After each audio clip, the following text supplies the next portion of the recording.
Hi, welcome to video podcast all about Rawdon Island Bridge. This is brought to you by myself as President of the Port Macquarie Hastings Community Against Ratepayer Exploitation Incorporated, and in full disclosure, I'm also running as Mayor in the current election. Any political advertising in this is authorised by myself. So if we look at Rawdon Island Bridge failed spectacularly in 2021 following the March floods. In fact, from Monday the 5th of July of 2021, access across the bridge was completely closed to all vehicles. The only way for residents who live on the island to get home or get to work was across the bridge, and they had to walk. Shopping, all had to be carried. In fact, to this day, the load restriction has only been increased to 5 tonnes, so you can now get a vehicle across. If it's a motor car, anything larger, you can't get across unless it's by barge. It's an absolute service failure by council. In terms of transparency and accountability, and we look at how this could happen, the association participated in a number of video conference calls with council, and we were there to represent ratepayers of Rawdon Island because of our specialist knowledge in what council's been doing and not doing. Council eventually blocked us from appearing in those video conferences. There was no telephone call, there was no pre-warning, we were just simply blocked, couldn't participate. So then we filed an application under Freedom of Information, a GIPRA application. Council originally said, we'll approve it, we won't give you a 50% discount, and it's going to cost you $4,200, and we require you to pay 50% up front. So we paid them. We sold a couple of cows, paid them $2,100 in cash. Not long after that, we received a letter saying, your whole application was rejected on the basis that it would be an unreasonable diversion of resources for council. Seriously? We wanted information about what inspections had occurred in the last 20 years. Had you done any underwater inspections? What was your transport asset management plan? What was your underwater bridge inspection process? They don't want to provide anything. And this goes to the heart of the issue of transparency and accountability. So in terms of the bridge, it's 165 metres long, long bridge. The cause of the problem why they closed it was concrete cancer to the piers. In essence, the 1.8 metre concrete piers to bedrock, you could put your arms through on a number of columns. So they shut it down. The question is, was council negligent? So part of that is, did they understand that they had an issue with concrete bridges and what time frame? And then if they were aware of that, then what process did they put in place to ensure that it didn't happen to any others, or to inspect it to know that it was happening and do something about it? Part of that is also a consideration as to what is best practice. And did they do any underwater inspections on other assets? So let's have a look at that issue. So first thing is, council was specifically aware of 2 other bridges that had failed on average at 39 years with significant concrete cancer in exactly the same way of Rawdon Island Bridge. The first was Saltwater Creek Bridge, and that lasted 38 years before there was structural failure in the piers. The next one was Dunbogan Bridge. That lasted for 40 years before they found significant structural failure from concrete cancer in the piers. So the average is 39 years that they knew they had significant issues, which either put load restrictions or required a replacement of the bridge. Rawdon Island Bridge was built in 1961, so it was found at 60 years of age. And the question is, if they knew the others were failing at 39, how did this one slip through the cracks? Let's look at it. So the Transport Asset Management Plan of 2010 says that we will use best practice. So what is best practice? Well, in about 2000, Transport New South Wales issued a procedure for the underwater inspection of concrete bridges.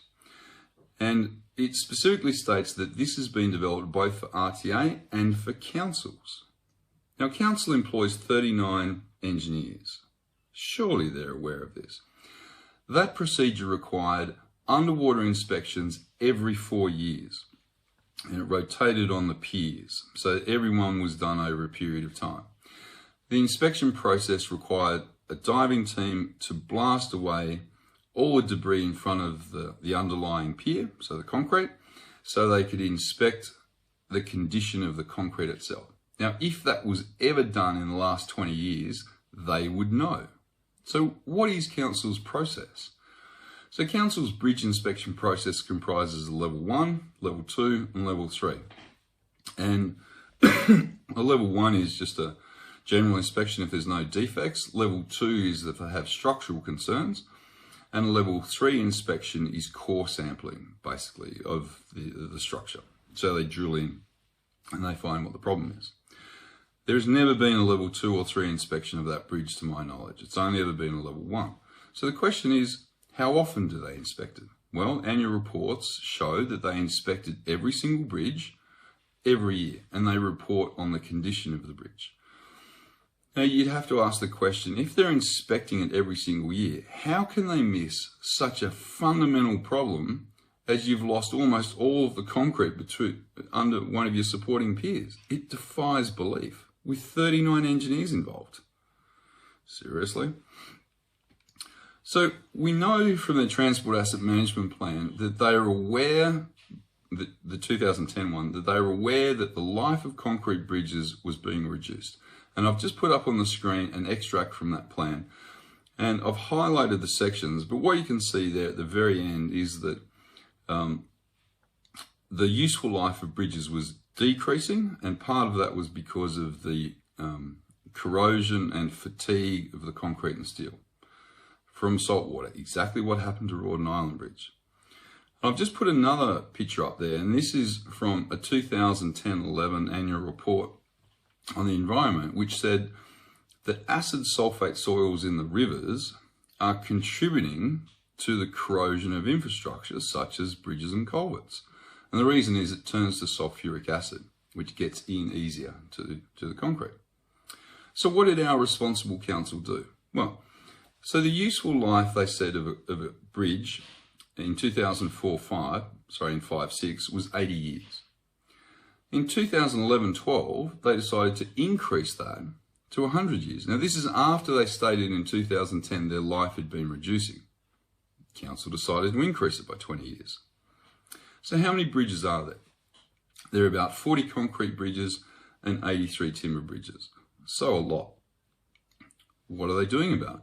Well, we previously looked at the budgets and the use of special rate variation for bridges. And what became apparent from that was that pre-2000, the amount of spending on the budget was this. When council came in, it then reduced it despite getting special rate variations to increase the maintenance on it. What was the money used for? You'll notice in some years, the maintenance spend on bridges was less than $200,000. And yet you've got, what, 120 bridges that you need to maintain? And your budget's $200,000 for maintenance? So one of the things we asked for in our GIPRA application was a requirement under the Transport Asset Management Plan for a 10 and 20 year financial projection for the maintenance of each of their assets. They said to us that didn't exist for Rawdon Island Bridge. There's also a requirement that they have a full life cycle costing for each of the bridges, including a replacement plan. They've said to us that doesn't exist. So you've got to ask the question, what the hell are these people doing? And why the elected body is not calling them to account. What's it going to cost to repair? Well, they did some temporary repairs at Dunbogan Bridge, $5 million. So we'd estimate similar repairs to this, maybe a little bit more, $5 to $9 million. And who's going to wear the cost? You, the ratepayer. You've got to ask the question of the council, are they incompetent? Are they corrupt? Or do they just don't care? It's an answer that we call on you to give.